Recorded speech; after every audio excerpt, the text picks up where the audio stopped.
Post operative nursing এর ক্ষেত্রে আমাদের কিছু দুর্বলতা রয়েছে, যার কারণে দেখা যায় যে অপারেশন গুলোর পরে আবার অনেক সময় ইনফেকশন হয়। এগুলো একটু মেরামত করে নিতে পারলে আমার বাংলাদেশের চিকিৎসা সেবা এবং স্বাস্থ্য ব্যবস্থা অনেক উন্নত, আলহামদুলিল্লাহ। এই যে বন্ধ করে বসে আছে আমাদের দেশের সব মানুষ মনে হয় মরে গেছে, কি বলেন আপনারা? না, চিকিৎসা সেবা পাচ্ছে।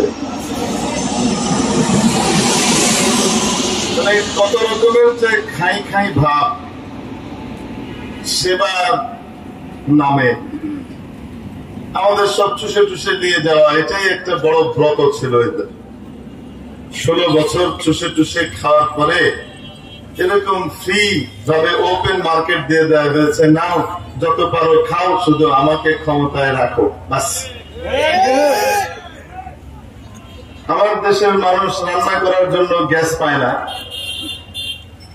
আমার দেশের মানুষ তাদের ফ্যাক্টরিতে উৎপাদনের জন্য অনেক সময় গ্যাস পায় না, তলে তলে মোটা পাইপ দিয়ে আবার ওদিকে পাচার হয়ে যায়, ভাইলেই মনে হয়।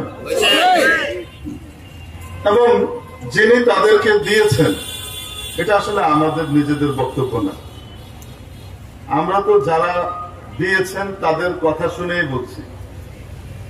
করছেন, উনি নিজে বলেছেন যে আমি যা দিয়েছি তা কোনোদিন তারা ভুলতে পারবে না। তার মানে হলো প্রাপ্তি 0, দেওয়াই হলো 100, ঠিক কি ঠিক না? আবার ওদের একদিন পর্যন্ত বাংলাদেশের মানুষ জানতো ওরা পেঁয়াজ না দিলে নাকি আমরা পেঁয়াজ না খেয়ে মরে যাব। এখন দেখা গেল যে আসলে পেঁয়াজ নেওয়ার দ্বারা আমাদের লাভ যা হয়েছে, বেচার দ্বারা তাদের লাভ তার চেয়ে অনেক বেশি ছিল, ঠিক না?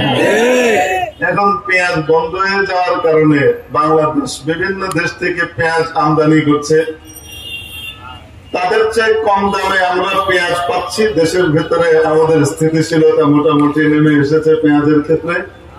আর ওনাদের পেঁয়াজ মাশাআল্লাহ কৃষক নিজেই রাস্তার ভিতরে ফেলে মারিয়ে প্রতিবাদ জানাচ্ছে, কেন পেঁয়াজের রপ্তানি হচ্ছে না, কেন আমাদেরকে না খেয়ে মরতে হচ্ছে। এতদিন বাঙালি জাতিকে বোঝানো হয়েছে ওরা যদি খাবার টাবার রপ্তানি বন্ধ করে দেয়, আমরা যদি ওদের কাছ থেকে না নিই তাহলে কি হবে? আমরা দেখছি আমরা ভালো থাকছি।